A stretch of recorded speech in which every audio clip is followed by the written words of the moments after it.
Welcome, I'm Rev the Roadie and I'm excited you're here. Today we are going to look at a toy exclusive deck build. So here it is, let's check it out.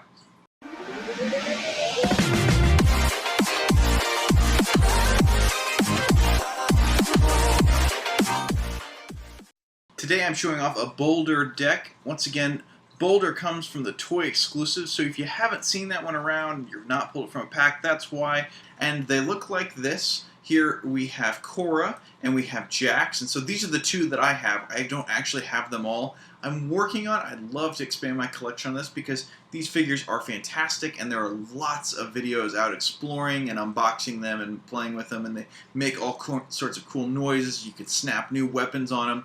But the deck we're looking at today is the Boulder deck. And I'm looking for one. I hope to be able to get one. Hey, who knows, maybe I'll be able to track one down at some point. But, you know, let's take a look at our list today. So here it is.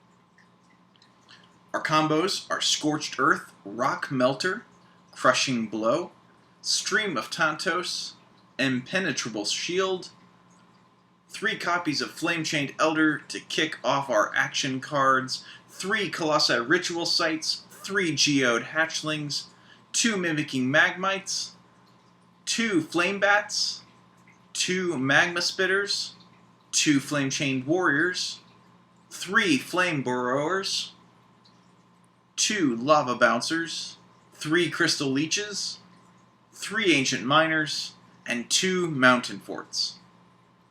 Now this is a pretty straightforward deck.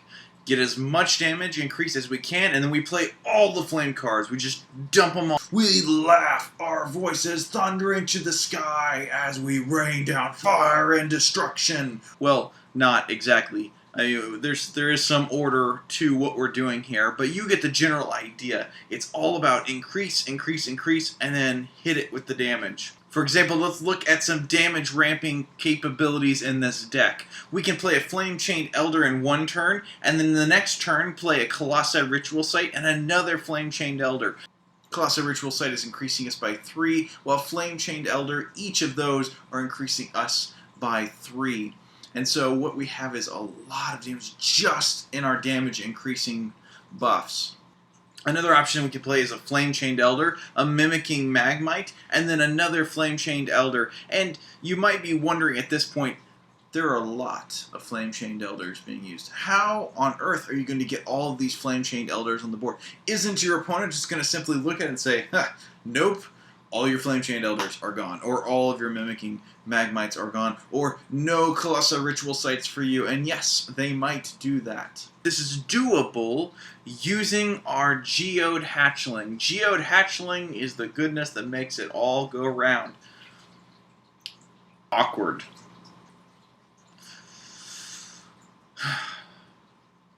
So Geode Hatchling makes this a doable process. It allows us to recycle some of our buffs, specifically the ones that we think are going to be the most useful in a given context, and it's just a lot of fun. You know, whenever they feel like they've taken something from you and you pop it right back on the field, awkward.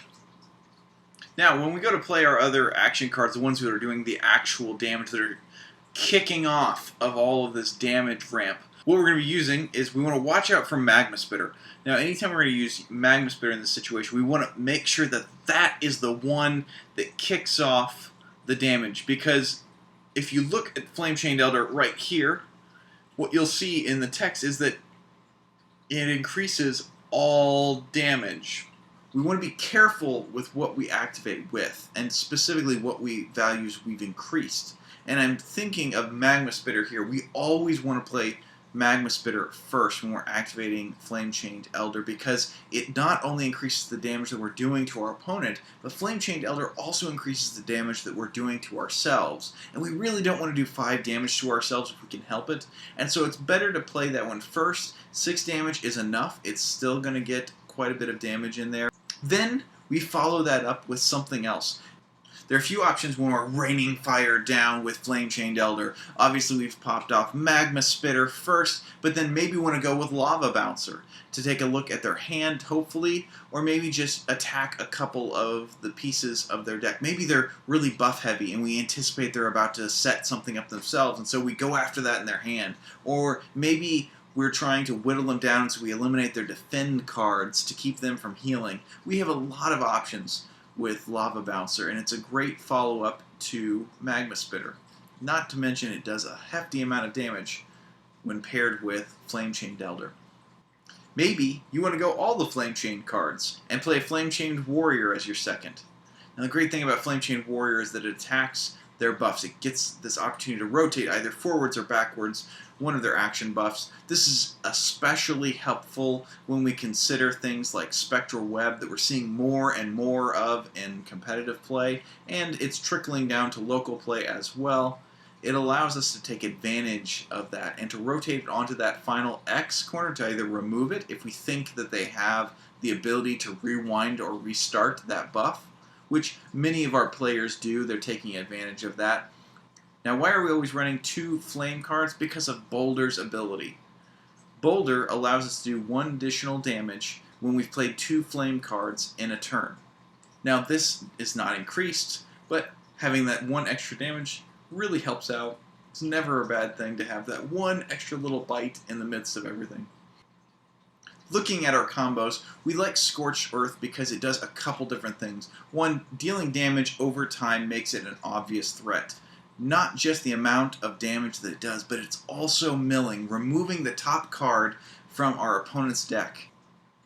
There can be a psychological element to that when we see our favorite cards leaving our deck, going into our discard pile, particularly if we don't have a way to retrieve those cards. It can feel just this extra grind on us in the middle of a game, which we can take advantage of.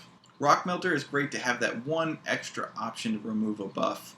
We're running obviously 3 Crystal Leeches, but having a combo that can remove buffs and deal a little bit of damage comes in handy. We never know when we might use it or when it might be opportunistic in our deck, so we have it here in our list.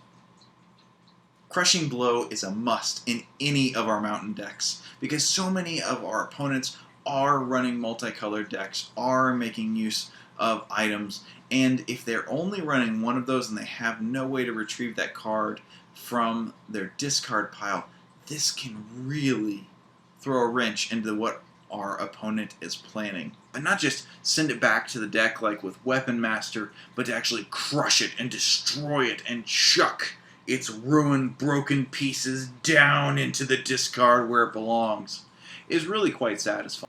Looking at our costs for this deck, we come out just under $100, which is not too bad, especially when we consider some of the cards that we have in this. Geode Hatchling certainly isn't a cheap card, and Boulder, with it being a toy exclusive, tends to be higher in prices. So to keep all of this deck and all of the power that we have built into it, under $100 is no small thing. So if you can find Boulder, I would snatch up that card when you can, especially if you can get it for less, $15 or less. That's a really good price, and you can lead to, if not this build, other strong builds.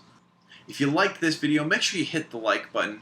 If you like the content that's coming out here at Seekers A to Z, make sure you push the subscribe button so you can stay up to date on the latest and greatest that's coming out each week. And drop a comment down below of your favorite toy exclusive. Maybe it's one of the weapons, maybe it's one of the hero packs. Well guys, keep creating, and I'll see you next time.